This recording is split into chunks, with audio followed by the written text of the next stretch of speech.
Kui sa oled ära käinud pangas, on aeg notaritehinguks. Panga esindajad on saatnud kõik sinu materjalid notari juurde ja notar ootab sind. Notari juurde tulles on võimalik siis teha tehinguid kahel viisil, kas tulla kohale või teha läbi arvuti.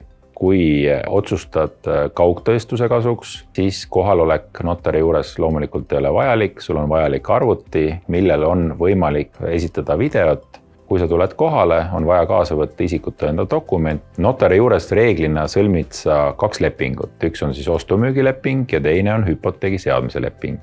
Ostu-müügilepingu valmistab ette notari büroo ja samuti hüpoteegi seadmise lepingu. Sinna sa võid vabalt öelda juurde andmeid, mida siis müüja ja ostja on kokku leppinud, edastades need siis notarile. Olles alla kirjutanud ostu-müügilepingu ja hüpoteegilepingu, pead sa ära tasuma notaritasu ja riigilõivu. Need saadetakse sulle meili peale, koha peal ei pea sa tasuma neid ja seal on täpselt kirjas, kuhu kui palju maksta.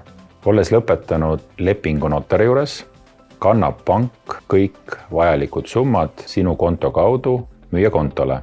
Sina ei pea tegema selles suhtes mitte midagi. Sellega ongi tehing tehtud ja jääb üle üksnes korter veel kätte saada.